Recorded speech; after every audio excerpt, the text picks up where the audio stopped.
Hello viewers, আসসালামু আলাইকুম। Welcome back to my channel Muktaz kitchen. আজকের রেসিপির আয়োজনে আপনাদের সাথে শেয়ার করব খুবই দারুণ মজার একটি কেক। ইলেকট্রিক বিটার ছাড়াই চুলায় তৈরি করে দেখাবো নরম তুলতুলে চকলেট কেক। এই কেকটা বার্থডে বা যে কোনো অকেশনে খুবই সহজে তৈরি করে নিতে পারবেন। এই চকলেট কেকটা দেখতে যেমন সুন্দর, খেতেও অনেক দারুণ টেস্টি হয়। বাচ্চা থেকে বড় সবাইরই খুব পছন্দের একটি কেক। বাচ্চারা তো খুবই মজা করে খাবে এই কেকটি। তো বন্ধুরা, আশা করছি আমার আজকের এই রেসিপিটিও আপনাদের কাছে ভালো লাগবে আর সহজও লাগবে। যদি রেসিপিটি ভালো লেগে থাকে তাহলে অবশ্যই লাইক দিয়ে সম্পূর্ণ ভিডিওটি দেখে নেবেন। কেক তৈরি করার আগে কেকের মোল্ডটাকে তৈরি করে রাখবো। আমি এখানে একটা কেকের মোল্ড নিয়েছি। কেকের মোল্ডটা আমি সামান্য তেল দিয়ে খুব ভালো করে ব্রাশ করে নিচ্ছি। এরপর আমি চারপাশটা খুব ভালো করে ব্রাশ করে নিব। এরপর একটা ফয়েল পেপার দিয়ে দিচ্ছি। এটাতেও একটু আমি ব্রাশ করে নিচ্ছি। তো আমি ব্রাশ করে নিয়েছি। এবার এটাকে আমি এক সাইডে রেখে দিব। আজকের কেকের রেসিপিটা তৈরি করার জন্য এখানে নিয়ে নিচ্ছি আমি রুম টেম্পারেচারে থাকা 2টি ডিম। ডিম 2টা ফ্রিজে থাকলে 30 মিনিট আগে নামিয়ে রাখতে হবে। এবার একটা হ্যান্ড উইক্স দিয়ে আমি ডিম 2টা খুব ভালো করে মিশিয়ে নিচ্ছি। ডিম 2টা খুব ভালো করে মিশিয়ে নিয়ে এখন এখানে আমি দিয়ে দিচ্ছি 1/3 কাপ রান্নার রেগুলার সয়াবিন তেল, আর দিয়ে দিচ্ছি খুবই সামান্য ভ্যানিলা এসেন্স। আর এখন দিয়ে দিচ্ছি আমি হাফ কাপ চিনি। তো চিনিটা আপনারা যার যার পছন্দ অনুযায়ী অ্যাডজাস্ট করে নেবেন। চিনিটা দিয়ে আমি খুব ভালো করে এখন মিশিয়ে নিচ্ছি। চিনিটা দিয়ে ঠিক ততক্ষণই মিশাতে হবে যতক্ষণে চিনিটা গলে না যায় আর মিশ্রণটা সফট স্মুথ না হয়ে যায়। এই মিশ্রণটা ফোমি করতে হবে এমন কোনো কথা নাই, এটা জাস্ট চিনিটা গলে গিয়ে সফট হলেই হবে। সব কিছু খুব ভালো করে আমি মিশিয়ে নিচ্ছি। এবার এখানে আমি একটা স্ট্যান্ডার নিয়ে নিচ্ছি। এখন এখানে দিয়ে দিচ্ছি আমি 1 কাপ ময়দা। এবার এখানে দিয়ে দিচ্ছি আমি 1/3 কাপ কোকো পাউডার। এখন দিয়ে দিচ্ছি 1/3 চা চামচ বেকিং পাউডার। এবার দিচ্ছি 1/3 চা চামচ বেকিং সোডা। আর এখন দিয়ে দিচ্ছি সামান্য লবণ। এবার সবকিছু খুব ভালো করে চেলে নিয়েছি। চেলে নেওয়া হলে আমি ডিমের মিশ্রণের সাথে খুব ভালো করে মিশিয়ে নিচ্ছি। আমি এখানে আরও দিয়ে দিচ্ছি 2 চামচ গুঁড়া দুধ। তো গুঁড়ো দুধটা আমি চেলে নিচ্ছি। গুঁড়ো দুধটা দেওয়ার পরে আবার আমি সবকিছু খুব ভালো করে মিশিয়ে নিচ্ছি। খুব ভালো করে মিশিয়ে নিয়ে এখন এখানে আমি দিয়ে দিচ্ছি 1/3 কাপ তরল দুধ।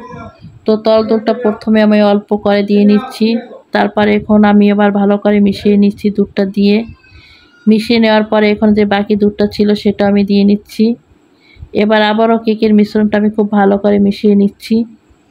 এই মিশ্রণটা খুবই ভালো করে মিশিয়ে নিতে হবে আর খুবই ধৈর্য নিয়ে মিশাতে হবে। কোনো তাড়াহুড়া করা যাবে না, তাহলে কিন্তু কেকের ব্যাটারটা বেশি ভালো হবে না। কেক তৈরির জন্য কেকের মিশ্রণটা তৈরি হয়ে গেছে। এবার কেকের ব্যাটারের ঘনত্বটা দেখিয়ে দিচ্ছি। ঠিক কেমন একটা কনসিস্টেন্সির ব্যাটার তৈরি হবে। এবারে কেকের মিশ্রণটাকে আমি যে কেকের মোল্ডটা তৈরি করে রেখেছিলাম সেটাতে ঢেলে দিচ্ছি। তো আমি সম্পূর্ণ মিশ্রণটাই কেকের মোল্ডে আমি ঢেলে নিয়েছি। ঢেলে নেওয়ার পরে এখন এই মোল্ডটা ধরে একটু আমি ট্যাপ করে দিচ্ছি। যদি ভিতরে কোনো এয়ার বাবলস থাকে সেটা বের হয়ে যাবে। তবে আপনারা চাইলে এমন একটা টুথপিক দিয়ে এভাবে ঘুরিয়ে ঘুরিয়ে দিতে পারেন। দিলে তাহলে ভিতরে যদি কোনো এয়ার বাবলস থাকে সেটা বের হয়ে যাবে। তবে আজকে আমি এই কেকটা চুলায় বেক করব, তাই আগ থেকে একটা চুলায় পাতিল বসিয়ে স্টিলের একটা স্ট্যান্ড দিয়ে 10 মিনিট আমি প্রিহিট করে নিয়েছি। এবারে কেকের মোল্ডটা আমি বসিয়ে দিচ্ছি স্ট্যান্ডের উপরে।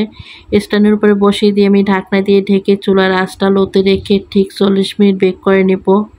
আমার এই চুলার হিটটা 2000 পর্যন্ত আছে। আমি এখানে 800-তে করে কেকটা বেক করে নিচ্ছি। ঠিক 40 মিনিট পরে আমি ঢাকনাটা তুলে নিয়েছি। তুলে নিয়ে একটা টুথপিক দিয়ে আমি পরীক্ষা করে নিচ্ছি। তো আমার টুথপিকটা ক্লিয়ার আসছে, তার মানে আমার কেকটা খুব পারফেক্টভাবে হয়েছে। আর যদি ক্লিয়ার না আসতো তাহলে আরও 5-7 মিনিট বেক করে নিতে হতো। তবে কেকটা বেক করার জন্য আপনাদের ক্ষেত্রে কম বেশি লাগতে পারে। এবার আমি কেকের মোল্ডটা আমি চুলা থেকে তুলে নিচ্ছি। তুলে নিয়ে এবার আমি কেকটা ঠান্ডা করে নিব। কেকটা আমি পুরোপুরি করে ঠান্ডা করে নিয়েছি। তো পুরোপুরি ঠান্ডা করে নিয়ে চারপাশটা আমি ছুরি দিয়ে ছাড়িয়ে নিচ্ছি। এবারে কেক মোল্ডের উপর একটা প্লেট রেখে আমি কেকটা মোল্ড আউট করে নিচ্ছি। তো মোল্ড আউট করে নেওয়ার পর আমি ফয়েল পেপারটা উপর থেকে তুলে নিচ্ছি। আপনারা দেখি বুঝতে পারছেন কেকটা কতটা সফট ময়েস্ট হয়েছে।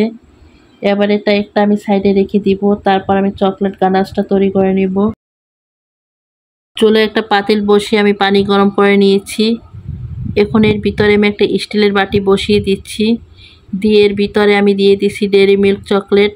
তো এখানে আপনারা ইয়োকো চকলেট বা ডার্ক চকলেটটাও দিতে পারবেন। তো চকলেটটা যাতে তাড়াতাড়ি গলে যায় তার জন্য এখানে দিয়ে দিচ্ছি 1/4 কাপ লিকুইড দুধ। এবার দেখবেন এই দুধটা দেওয়ার কারণে খুবই সহজে চকলেটটা পুরোপুরি গলে যাবে। আমি চকলেট দিয়ে চকলেটের গানাশটা তৈরি করে নিচ্ছি। তো আপনারা চাইলে এখানে 2 চামচ কোকো পাউডার দিয়ে এই চকলেট গানাশটা তৈরি করে নিতে পারবেন। এই তো চকলেটটা খুব সুন্দরভাবে গলে গেছে। তো গলে গিয়ে আমার চকলেট গানাশটা খুব সুন্দরভাবে তৈরি হয়ে গেছে। এবার আমি এটা চুলা থেকে তুলে নিচ্ছি। এবার কেকের উপর সাইডটা আমি সমান করে একটু কেটে নিচ্ছি যাতে চকলেট গানাশটা সুন্দরভাবে দেওয়া যায়। কেকের উপরের সাইডটা যেহেতু সমান না তাই একটু সমান করে কেটে নিতে হবে। কেকের নিচের সাইডটা বেশি সমান তাই আমি এই সাইডটা ডেকোরেট করে নিব। আমি চকলেট গানাশটা দিব তাই এই রকমের একটা স্টিলের স্ট্যান্ডের উপরে কেকটা রেখে নিব। তবে আপনারা চাইলে প্লেটের উপরে একটা বাটি দিয়েও নিতে পারেন যাতে চকলেট গানাশটা সহজেই দিতে পারেন। যে চকলেট গানাশটা আমি তৈরি করে রেখেছিলাম সেটা এখন দিয়ে দিচ্ছি। আর এই চকলেট গানাশটা এখন পুরোপুরি ঠান্ডা হয়ে গেছে। চকলেট গানাশটা যাতে চকলেট কেকের চারপাশে সুন্দরভাবে লেগে যায় তাই বাটি বা স্টিলের স্ট্যান্ডের উপর এভাবে বসিয়ে নিতে হবে। কেকটাকে যাতে আর একটু সুন্দর আর আকর্ষণ লাগে সেই জন্য এখানে আমি পিঙ্ক কালারের চকো দিয়ে এটা ডেকোরেট করে নিচ্ছি।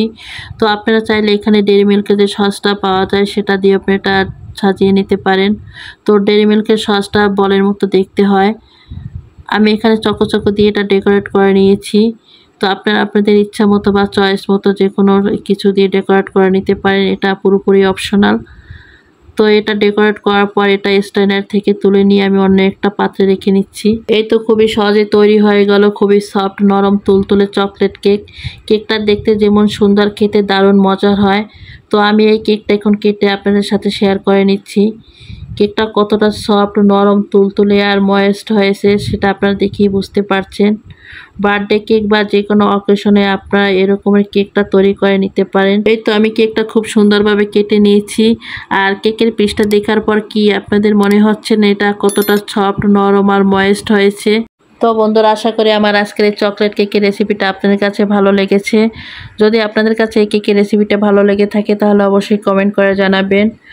আর আমার এই কেকের রেসিপিটির কোনো অংশ যদি আপনাদের কাছে এতটুকু ভালো লেগে থাকে তাহলে অবশ্যই লাইক শেয়ার করে দিবেন।